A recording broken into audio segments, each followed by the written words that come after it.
tahu dan tempe di pasaran kini sedang langka sehingga harga naik. Hal itu karena gabungan Koperasi Tempe dan Tahu Indonesia menghentikan produksi.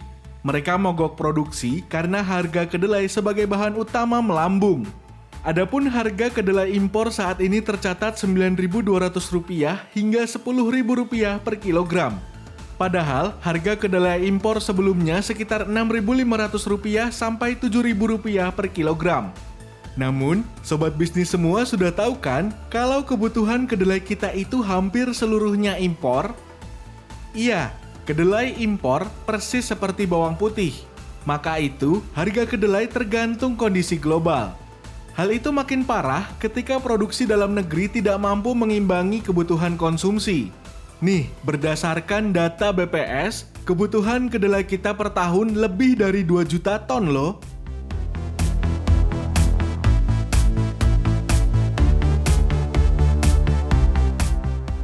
BPS mengungkap, sejak 2015, masyarakat setidaknya mengkonsumsi kedelai lebih dari 10 kg per tahun. Mayoritas dalam bentuk tahu dan tempe karena makanan ini penuh dengan protein. Ironisnya, kebutuhan yang tinggi itu perlu ditopang oleh pasokan kedelai impor. BPS mencatat sejak 2015, impor kedelai tidak pernah kurang dari 2 juta ton sob.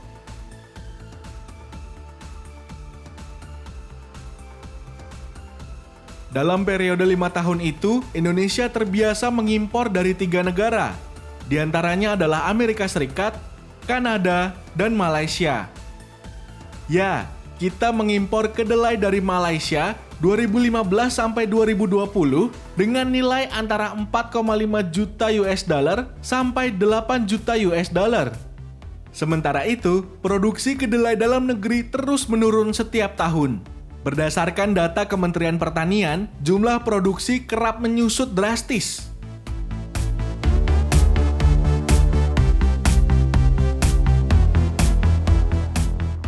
Padahal, Presiden Jokowi sempat berjanji akan mewujudkan swasembada pangan. Namun setelah 6 tahun pemerintahannya, produksi kedelai terus menurun. Penurunan produksi kedelai disebabkan 3 faktor utama. Pertama adalah tidak konsistennya produksi benih dalam negeri.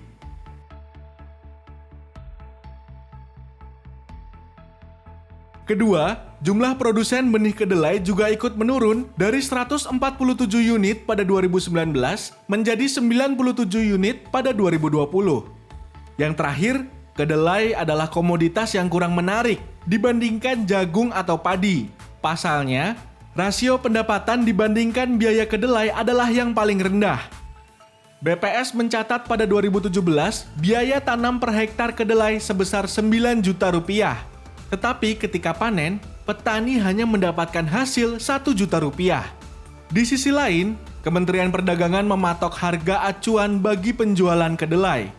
Harga kedelai lokal di tingkat petani dipatok Rp8.500 per kilogram sesuai Permendak nomor 7 tahun 2020. Setelah melihat fakta di lapangan, masih pantaskah tahu dan tempe disebut makanan asli Indonesia? Loh, kan bahan bakunya mayoritas impor semua seperti mie instan.